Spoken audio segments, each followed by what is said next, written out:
وار چې پاکستان لازمه ګڼله په هر دلیل چې به و تورخم و بولدک سپین بولدک به یې تړل. زه چې ولسمشر سوم ومې کتل چې موږ غنم اکثریت د موږ غنم له پاکستانه راځي او ځکه ځانم بندي کړی په خپل لاس.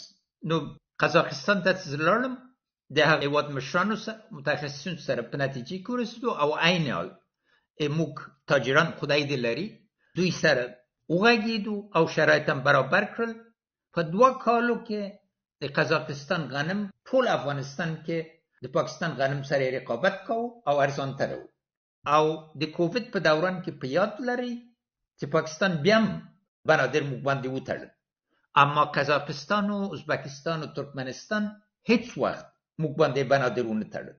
نو د شمال کوریدورونه خلاصول آگاهانه و، اما په څنګ کې موضوع دا نه و چې موږ پاکستان سره دښمني وکړو، بلکې بله ادعا وه چې پاکستان په دې پوه سي چې موږ لاس تړلی نه ده او بل تله موږ په لاس کې وه چې وګرځوو چې که د پاکستان تړل مرکزي اسیا سره او د مرکزي اسیا تړل پاکستان سره موږ له اهدافو نه وو چې د یو تلپاتې سولې او منطقوي همکارۍ چوکاټ کې اوسي.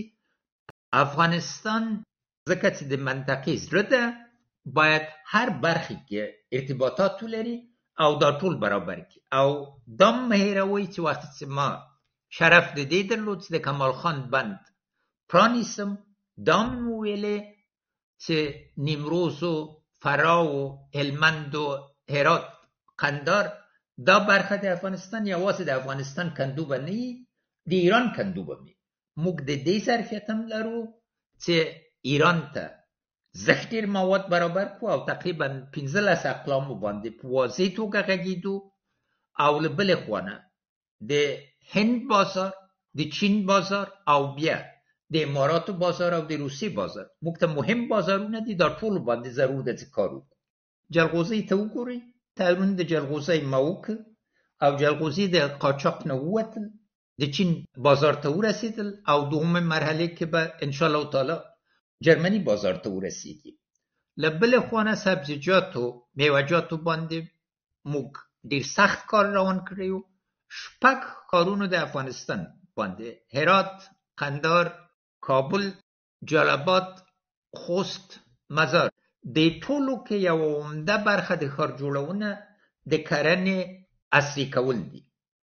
ستونزه موږ د صادراتو دا ده چې بې له دې نه چې پروسس سي، یعنی په 2 درجه باندې بدل سي او معیارونه پوره کړي، دا هغه بازارونه چې منځ کې ډېر ګران قیمتونه دي نه رسېږي. اما دا مه هېروئ چې هوایي کوریدور چې موږ هند او چین ته پرانیست په کال کې په حدود $400 میلیون یوازې د میوه‌جاتو صادرات هم هندوستان ته درلودل.